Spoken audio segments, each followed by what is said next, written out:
Hello and welcome to Comics with Jose. My name is Jose. I love comics and I want to share them with you. Follow me on Twitter at Art of J Velez or on Instagram at jvelez622 where I share some doodles that I work on and a little comic book story that I'm currently working on as well, free of charge. I do this for fun and I just enjoy talking and sharing comic books. Like, follow, and subscribe if you like the channel. We're going to go over comic book stories that I have. I own a lot of comic books over the years. We're going to use digital, however, because it's easier to share on digital on your computer screen or phone. Welcome back, everyone. Thank you so much for still hanging on with me. Uh, Today we're going to do a little something different. Normally I just do one issue at a time, but today we're actually going to do two. We're going to do a two-part um, take on Daredevil here. This was collected once as a trade of the two issues called Child's Play, and a great cover, by the way. It was done by Frank Miller with Jeff Darrow, so it was super detailed, very cool. And this was originally going to take place in Daredevil 167. However, it took a long time to get approval from the Comics Code Authority. If you take a look up here, you see approved by the Comics Code Authority.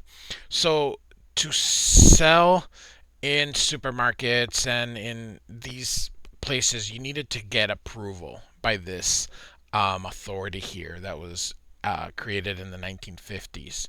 This story is pretty controversial, and you'll see why inside. In fact, it's so controversial in that in the trade paperbacks, they always skip these two issues. So these two issues you can only get now by actually buying the issues, or if you can find that trade that came out years ago, you can probably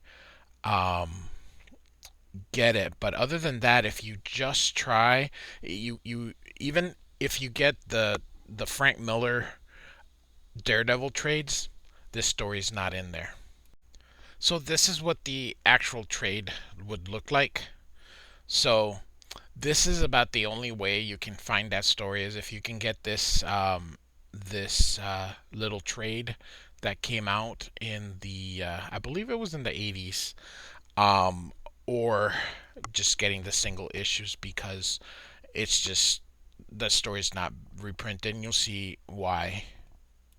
So like I said, this is Daredevil 183 from 1982, and this was supposed to be, like I said, Daredevil 167 originally. So, right off the bat, you see this cover of the Punisher shooting Daredevil. So, it's part of the reason this thing isn't even published anymore.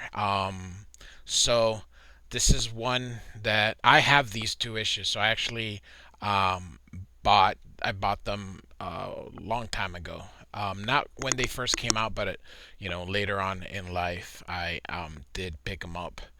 Um, I just don't know how else you can get these issues. So, um, pretty, like I said, pretty controversial right off the bat with the Punisher shooting Daredevil with an assault rifle. And it's 2023, so you know how things are now.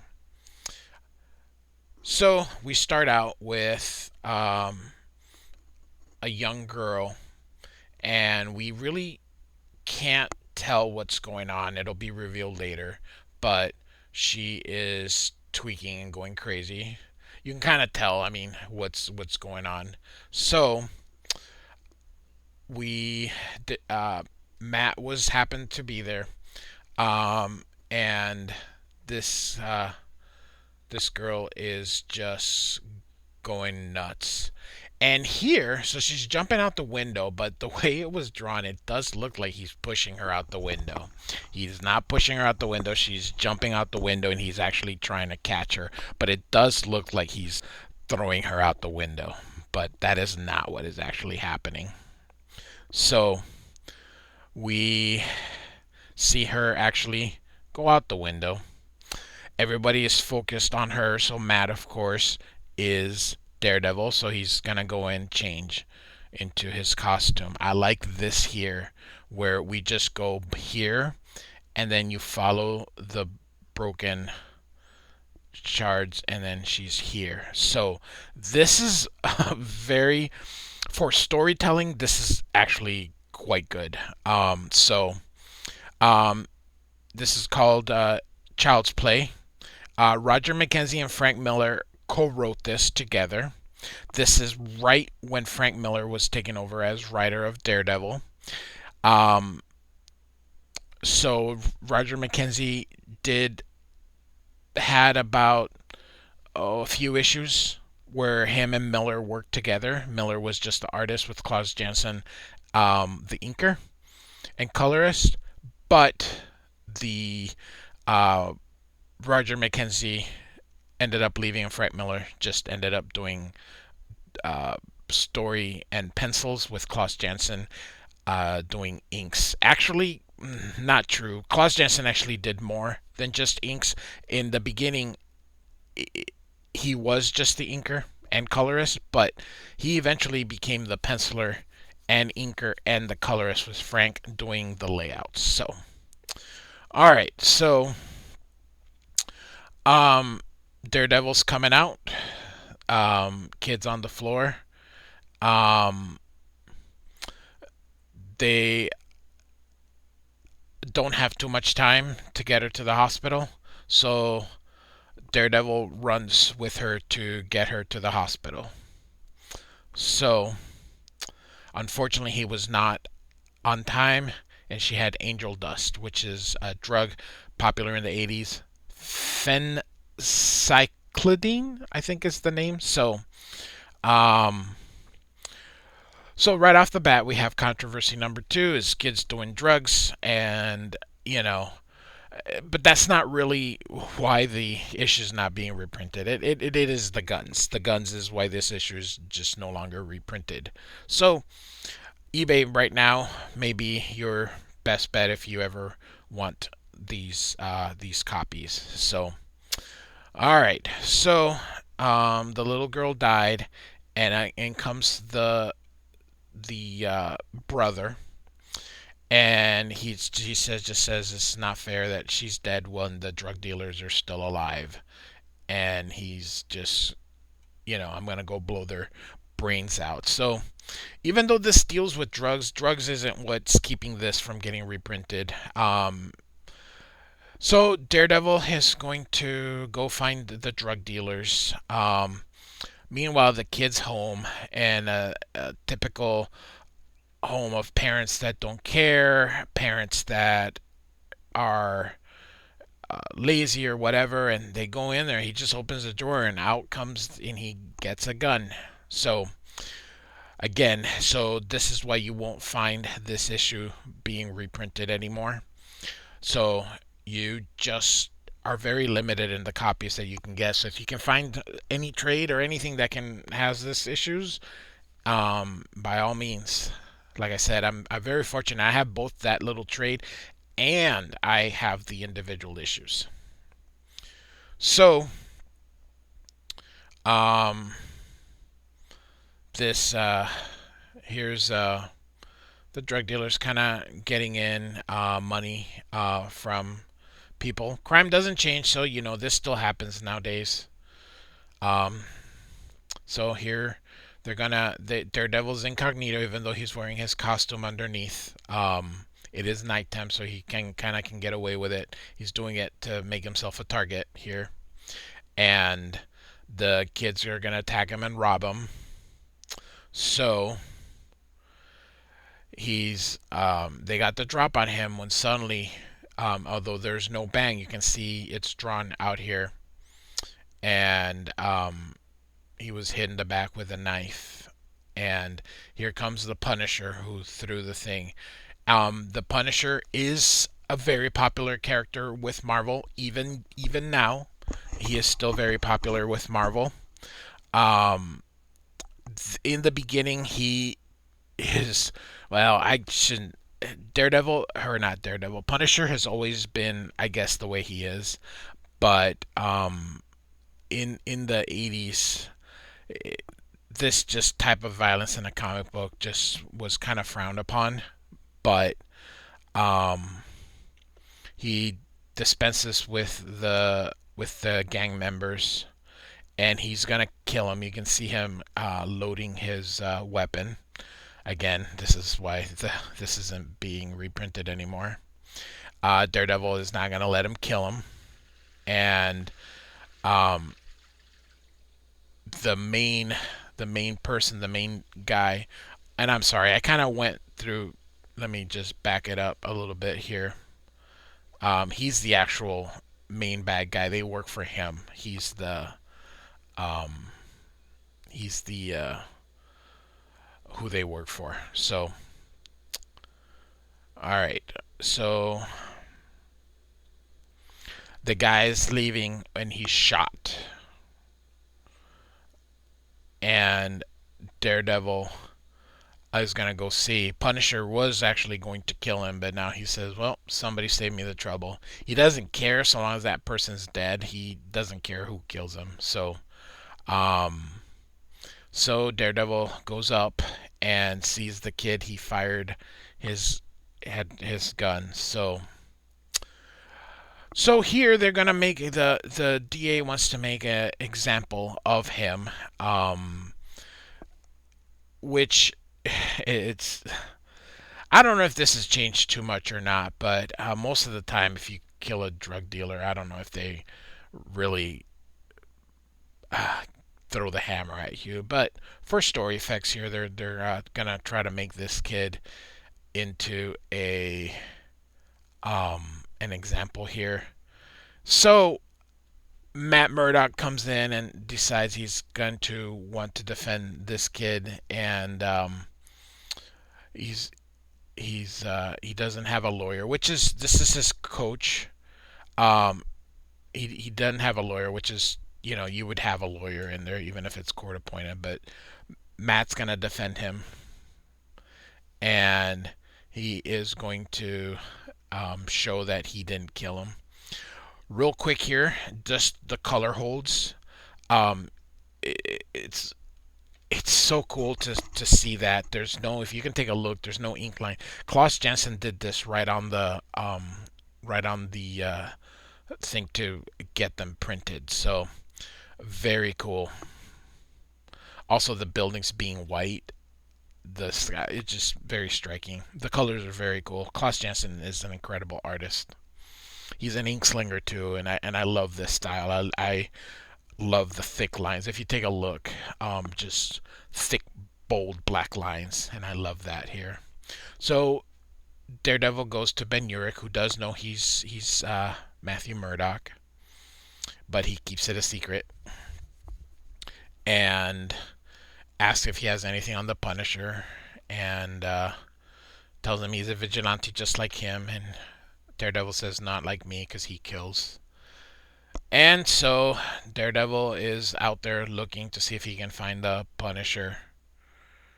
Um, Sees that there's somebody up there because he's using his radar sense to see, and he's basically saying, "I know that someone how he could find out that the kid's innocent and stuff." So Punisher's beating this person here. He's looking for this guy called Hogman, and Punisher's just beating him, and Daredevil doesn't doesn't let him.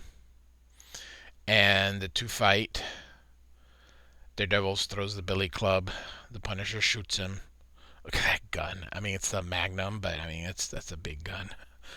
And you know, they should be allies, and he's like, nope, I'm not gonna let you murder people regardless. And so Punisher Here's the thing. Punisher shoots him. However, they had to write here. So you shot him with a tranquilizer dart.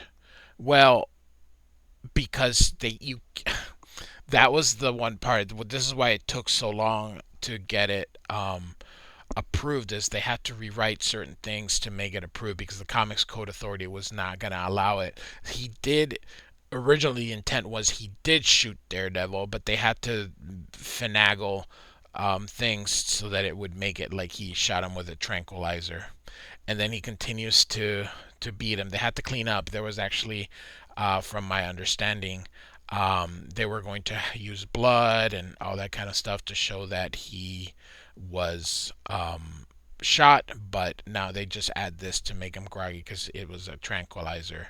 So the dude's about to have a heart attack. Daredevil is going to try and save him because he needs this guy. So he tells him where the guy, that Hogman that he was looking at, and Daredevil is going to find him. And he tells Hogman that he knows what he's done, and Hogman says these two are gonna beat him up, but these two are like, nope. uh, Take who? I don't see anybody. You see anybody, Nix? The only hero I see is a sandwich. So Daredevil takes him with him. This guy testifies that it was not this kid that he saw, that it was Hawkman, and the kid is released. But Hogman says he didn't do it, and his heart didn't skip, and so Daredevil is like, wait, he didn't do it either. So in the meantime, Punisher is in his uniform.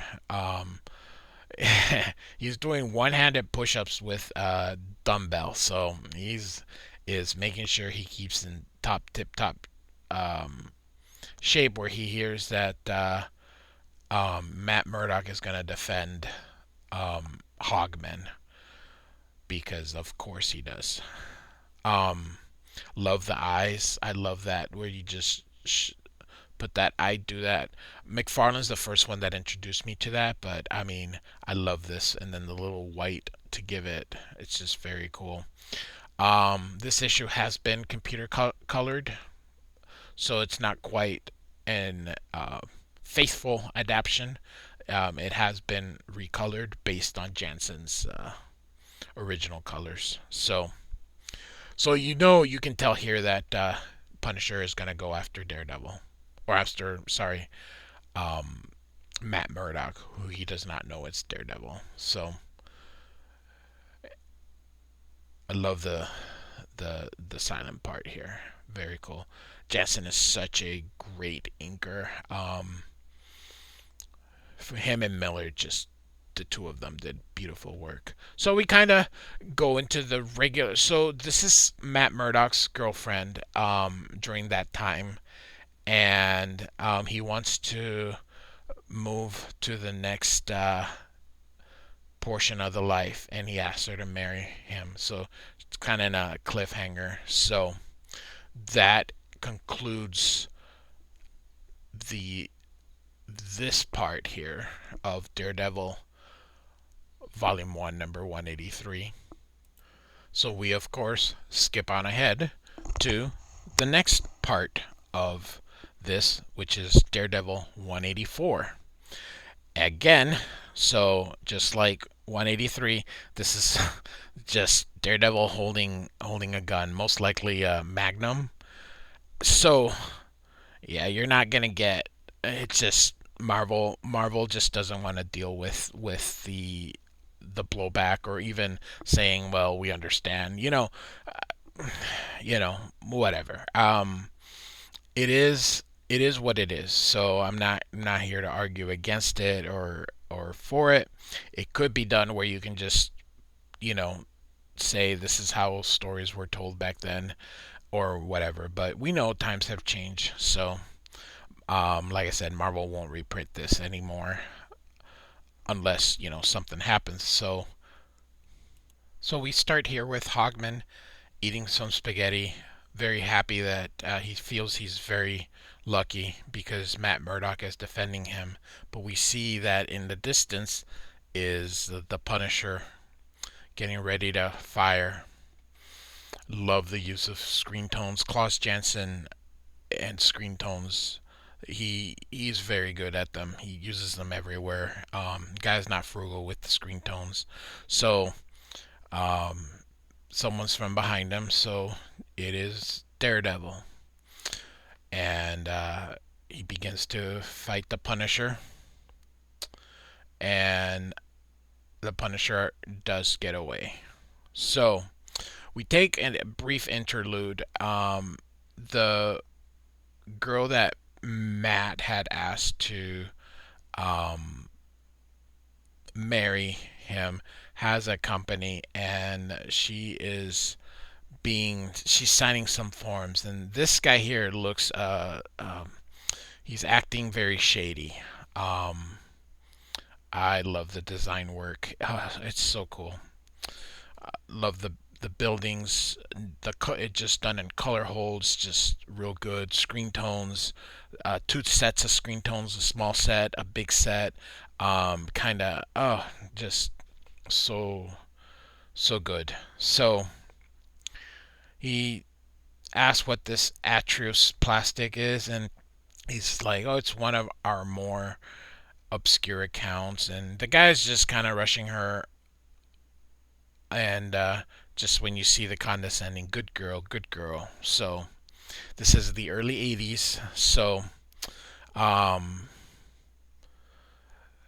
just look at the ink slinging here, the thick lines. Just love it. So um, Matt says he didn't do it, and that he will have evidence on who does it soon. Um, like Todd McFarlane, Frank Miller also does these vertical panels. Very cool stuff. I this is he's Frank Miller and Klaus Janson should always team up. Frank does his own inks now.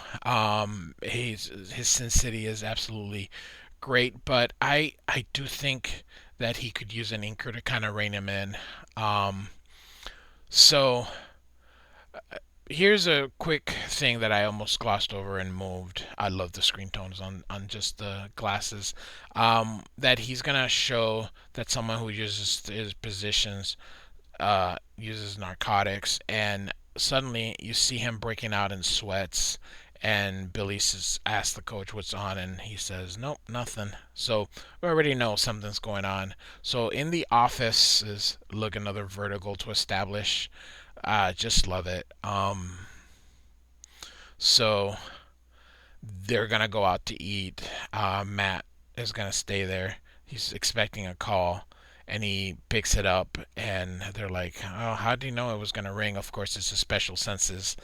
Um, so it's Glenn. The She's calling him from a payphone, and she's trying to tell him something, but he's preoccupied. So she's like, "Oh, just a second," because she puts him on call waiting, and he picks it up, waiting for Donahue to call. And she, of course, is like, "I can't believe he put me on hold." And he tells him that he's been pushing the angel dust to the kids. Love the color, love the screen tones. And anyway, she leaves as he keeps talking and accusing the coach, and that they'll meet in an hour. And then he gets back to her, and she's gone. And Matt gets there, and there's a growling, and thinks that can't be the coach. It has to be an animal. But then he goes, "Nope, it's not an animal." And here comes the coach, who is high as a kite on his own, or on drugs. And he goes, "Oh my gosh, he doesn't just sell drugs, he takes them." And he is fighting Matt. Um, Matt is doing the best he can to try and knock him out. and eventually does. So he says somebody did this, and he's just kind of wondering what's going on. Um, and Hogman here is seeing the guy that one of the um, people that is on the drugs here, and he's just like, oh, what? He says that they fingered him, and that he says, oh, I'm sorry, I shouldn't have done that, and I promise I won't. So he gives him a needle. It looks sort of like a knife, but it's a needle because you can see the stuff in there. And the guy overdoses because he gave him pure stuff to make sure he would die and not tell anyone. So because he was one of the witnesses, they drop the charges, and then he confesses that he was guilty. Real quick, the coloring is just beautiful. The screen tones, Klaus Janson is such a fabulous inker. Um, Man, if I was a professional, I would work with him all the time. I would just pencil and let him do everything else. Man, the guy is amazing stuff. Great work. I would love it if he and Walt Simonson would work together. Goodness gracious. So, the Billy is upset. So Daredevil goes after Hogman. He says that he has a pacemaker, which is why Matt was not able to determine. I mean, he doesn't tell him that, but he tells Daredevil that he's got a pacemaker. So Daredevil's a good guy. He's not gonna hurt him. But then Matt figures out the pacemaker is why he couldn't tell. So these two panels, you can read this either going this way and down, and then this way and down, or you can actually just read them one next to each other. Fantastic storytelling when you can read two separate things and just kind of. So Hogman gets a call, and Daredevil goes to see Billy's parents. They're fighting for each other and saying, it's such a, that it's their faults. Um, Daredevil gets in there looking for Billy. Meanwhile, here you can see the Punisher in the background saying, "Hey, head for the school. This Billy says he saw me off Marky." And then it says here that Billy took the gun, so we know kind of what's going on. And he says, "What's he want? Money. What he's getting is dead." And then here Daredevil's like, he's gonna go kill Hogman, most likely at the school. And you see Billy with the gun. Love the building here. Just very cool. So they're gonna he's gonna wants to kill him, but he's nervous, and so this is kind of like he's shaking with the gun. But of course, here comes the Punisher, who shoots his partner, and shoots him in the leg so that the kid can get away. And Daredevil shows up, and Frank is shooting at Daredevil, but he says that he knows he's missing on purpose because he doesn't kill good guys. And he says, "I shot you once before, but that was with a tranquilizer, and it was not supposed to be a tranquilizer, but that is what it was." So he puts it away and says, "We'll do a truce. Let me just get rid of." No, no truce. You're going to jail. And he says, "You wouldn't dare." So he takes out the gun, and Daredevil shoots him. Again, this is why this they're not reprinting this. Daredevil shoots him. Now, doesn't kill him, but shoots him to wound. And Billy's gonna kill the other guy, and he says, "No, we'll get him for killing Marky and poisoning Coach Donahue. I promise." And so we go in here, and they're gonna indict him on second-degree murder. And Matt, and Billy kind of get their, um, you know, that's just how the law works. Love the screen tones. Um, and he says don't always work, but mostly do. And this is all we got. And just kind of goes away, and Matt just kind of looks um away. But and it's very true. It's a dark story. So, I mean, it doesn't really get a happy ending. And but it's gets a realistic ending. Sometimes, the rules are the rules. So we kind of end here with Heather Glenn um, going to investigate what's going on. So she goes what atrius plastic is, and suddenly she sees here that it's a highly intensive explosive previously undetermined. So we end with that. So like, follow, subscribe. Hope you enjoyed this story. It's pretty cool to kind of see something that you don't really see in the trades anymore, because like I said, this story is just not reprinted anywhere. So hope you enjoyed.